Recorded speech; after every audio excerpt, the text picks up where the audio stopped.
Hi everyone, welcome to स्वरूप academy. तो finally हम लोग आज जेटेट पर चर्चा करेंगे, जिसमें कि दो तीन महत्वपूर्ण पॉइंट जिसको लेकर बहुत सारे छात्र कंफ्यूज हैं। अब चूंकि एग्जाम के लिए ऑफिशियल नोटिस तो अभी तक नहीं आया है, लेकिन अन्य माध्यम से पता चल रहा है कि एग्जाम अक्टूबर में या अक्टूबर के लास्ट तक लिया जा सकता है। अब जो समय बचा हुआ है, चाहे आप 1 to 5 दे रहे हो, चाहे 6 to 8 दे रहे हो, या फिर दोनों दे रहे हो, तो अब जो समय बचा हुआ है उसमें हम लोग तैयारी कैसे करें। प्रैक्टिस से लेकर इसमें रिवीजन पर मुख्य फोकस करना है, क्योंकि ये पात्रता परीक्षा है। इसमें आपको सिर्फ क्वालिफाई करना है, क्योंकि अब आगे और भी कठिन रास्ते हैं जिसको इसको पार करने के बाद ही वो रास्ते प्राप्त होंगे। तो चलिए हम लोग एक एक करके डिस्कस करते हैं। साथ ही करेक्शन करते वक्त किन किन बातों का ध्यान रखना है। करेक्शन में कुछ दो तीन पॉइंट को लेकर बहुत सारे छात्र को भी कंफ्यूजन है कि सर कि ये सब बदलाव करना जरूरी है या फिर हम कर सकते हैं।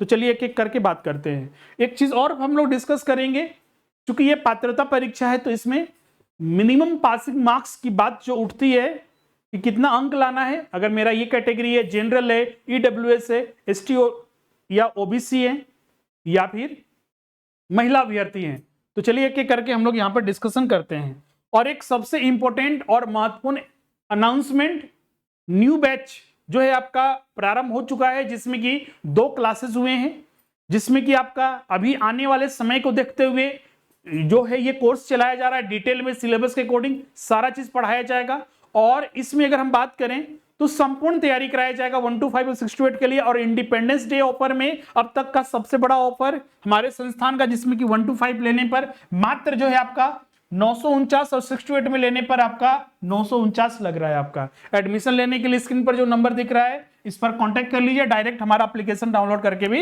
एडमिशन ले सकते हैं। कुछ ही दिन के लिए ऑफर रहेगा।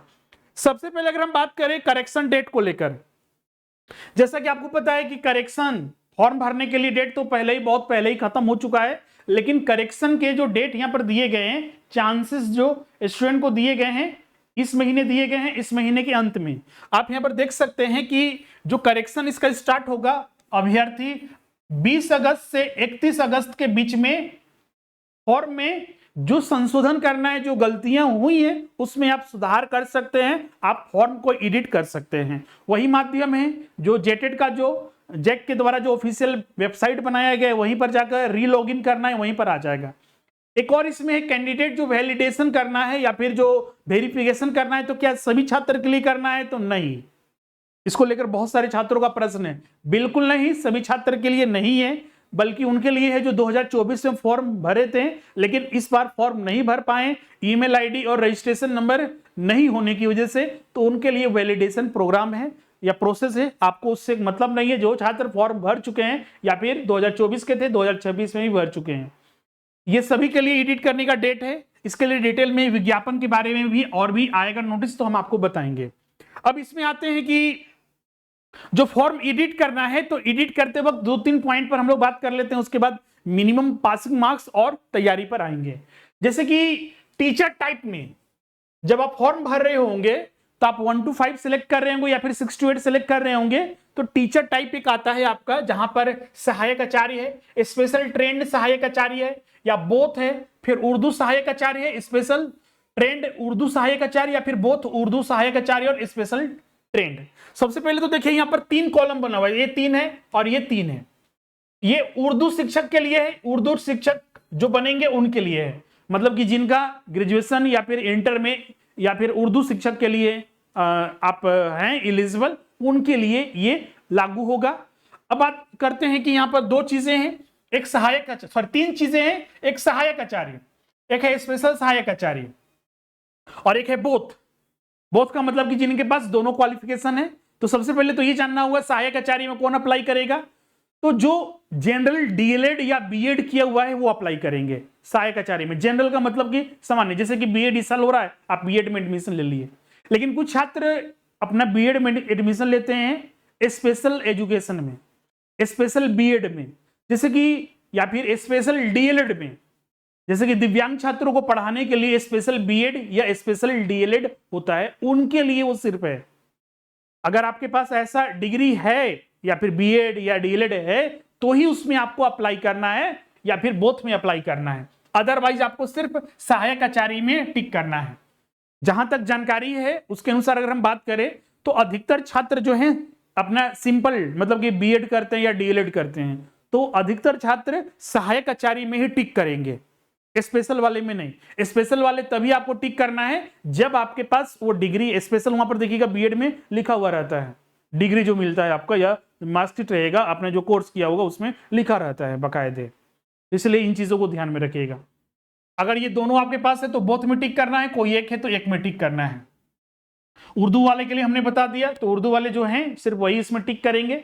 और उसमें भी उनको भी ध्यान रखना है कि उर्दू से हमने किया था तो बीएड हमारा स्पेशल है या फिर सिंपल है, क्लियर है? तो इसको ध्यान में रखें। सिंपल में सिंपल नहीं लिखा रहेगा, बीएड है तो बीएड लिखा रहेगा, डीएलएड है तो डीएलएड लिखा रहेगा आपके मार्कशीट या फिर आपके डिग्री में। स्पेशल है तो स्पेशल वहां लिखा रहेगा, चाहे आपका मार्कशीट हो चाहे आपका डिग्री हो। सिंपल में समझिए कि सिर्फ बीएड लिखा रहेगा या डीएलएड लिखा रहेगा। दूसरा आपका कंफ्यूजन था आपका अपीयरिंग सर्टिफिकेट को लेकर। तो जैसे कि अभी हम यहाँ पर अभी डिस्कस क्यों कर रहे हैं तो इसको ध्यान में रखिएगा। एडिट जब कीजिएगा तो अगर ये गलती हुआ है, आपने बोथ में अप्लाई कर दिया, बहुत सारे छात्र बोथ में अप्लाई कर दीजिए। हमारे पास तो डिग्री है, ये बीड किए हुए हैं और कैफे में भराने गए थे, बोथ में टिक कर दिया, तो इसको चेंज कर लीजिएगा।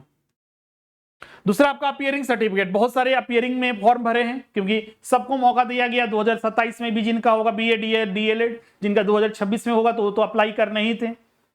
तो बहुत सारे छात्र क्या किए, यहाँ पर अपीयरिंग सर्टिफिकेट मांगा गया कि अगर आप अपीयरिंग में हैं तो आपको यहाँ पर अपीयरिंग सर्टिफिकेट अपलोड करना है। बहुत सारे छात्र क्या किए हैं कि एडमिट कार्ड तो कोई मार्कशीट तो कोई एग्जाम का फॉर्म भरे थे वही अपलोड कर दिए हैं, जो कि एक गलती है।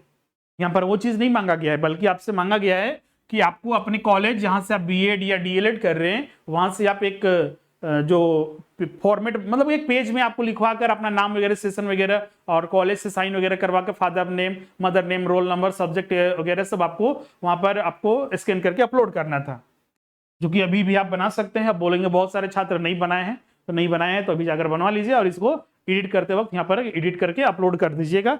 काम तमाम है, मतलब कि आपको अब कुछ नहीं करना है। अब आते हैं हम लोग यहाँ पर, ये दो चीज एडिट में बताना था हमने बता दिया है। अब आते हैं मिनिमम पासिंग मार्क्स पर। ये पात्रता परीक्षा है, इसमें आप क्वालिफाई कीजिएगा तो आपको डायरेक्ट जॉब नहीं मिलेगा, बल्कि आपको एक और एग्जाम से गुजरना पड़ेगा जिसको हम लोग झारखंड सहायक आचार्य के नाम से जानते हैं, जिसमें 125 और 68 का अलग अलग एग्जाम होता है। 125 में 3 पेपर होता है, 68 में 4 पेपर होता है। जो पात्रता परीक्षा पास करेंगे तो उसके लिए कोई कट ऑफ नहीं रहेगा, मिनिमम पासिंग मार्क्स से जो ज्यादा लाएगा सब पास है। मिनिमम पासिंग मार्क्स कितना है तो सामान्य वर्ग के लिए और ईडब्ल्यूएस के लिए 60%, BC1 और BC2 के लिए 55% और ST SC और जो जनजातीय समूह और दिव्यांग के लिए 52% है। और ये कितना अंक पर है, 150 अंक पर।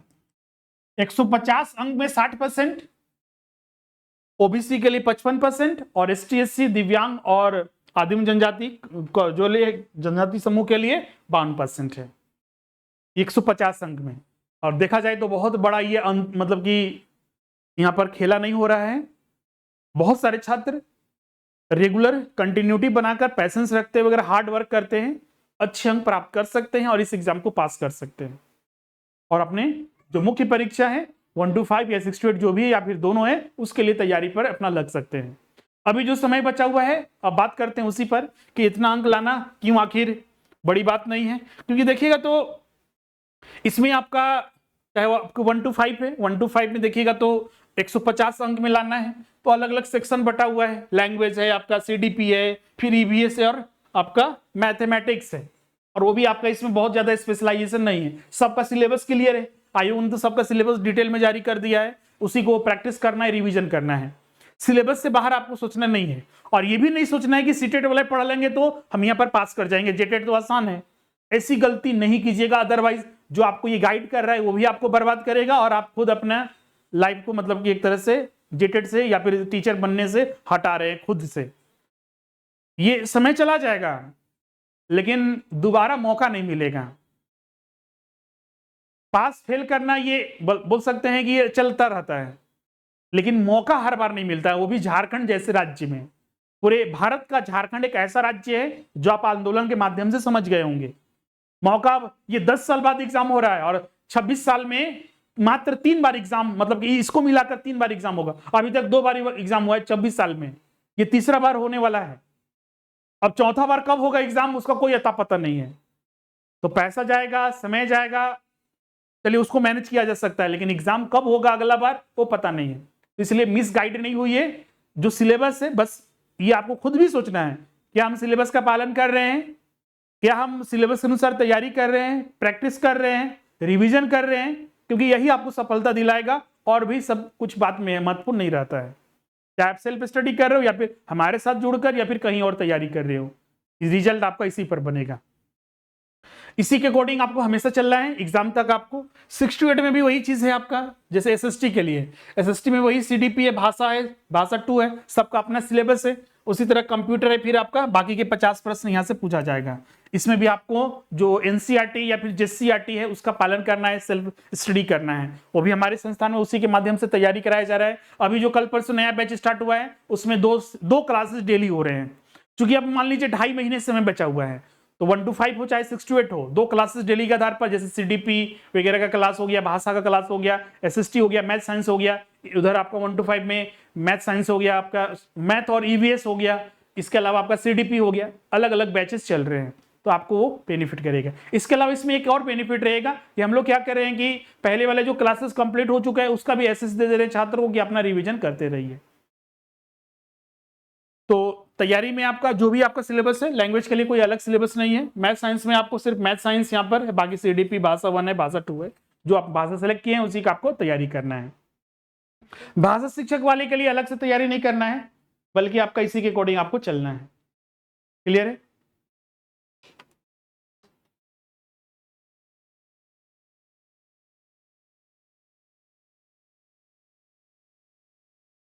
क्लियर है यहां तक सभी को?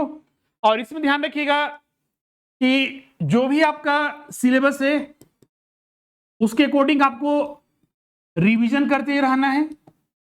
और बहुत सारे छात्र यहां पर एक गलती करते हैं कि जैसे कि कोई नया टॉपिक पढ़ रहे हैं, जैसे कि आपने सीडीपी पढ़ा, सीडीपी मेरा पढ़ के पूरा कंप्लीट हो गया, अब हम लोग भाषा पढ़ रहे हैं, तो बहुत सारे छात्र क्या करते हैं कि पीछे वाला जो पढ़ के खत्म कर दिए उसको रिवीजन भी नहीं करते हैं, और जो नया टॉपिक है सिर्फ उसको पढ़ते रहते हैं।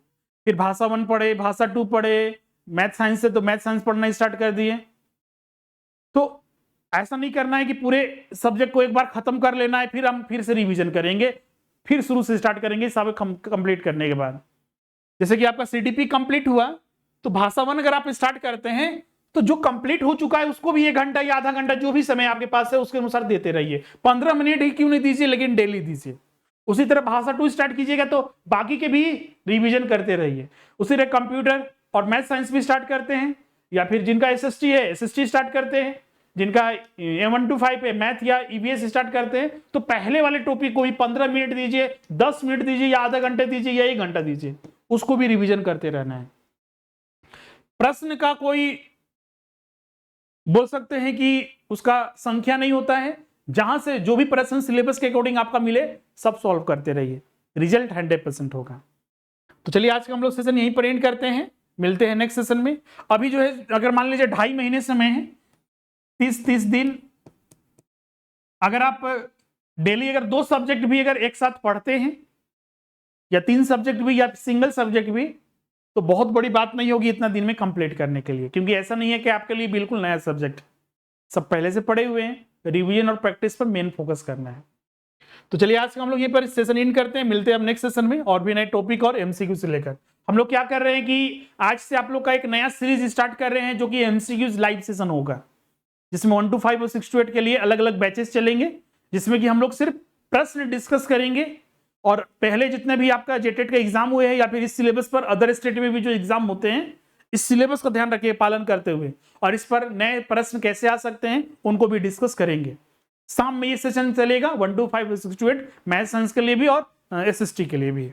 और अंत में इंडिपेंडेंस डे स्पेशल ऑफर, अब तक का हमारे संस्थान का सबसे बड़ा ऑफर, 1 to 5 के लिए मात्र 949 और 6 to 8 के लिए मात्र 949 में कंप्लीट तैयारी कराई जाएगी। तो जल्द से जल्द एडमिशन ले लीजिए। एडमिशन लेने के लिए 7004579790 इस पर कॉल या व्हाट्सअप कर दीजिए।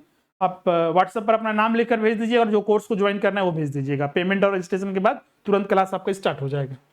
आप डायरेक्ट हमारा एप्लीकेशन जो है स्वरूप लर्निंग ऐप को भी डाउनलोड करके एडमिशन ले सकते हैं। तो चलिए मिलते हैं नेक्स्ट सेशन में। Thank you everyone.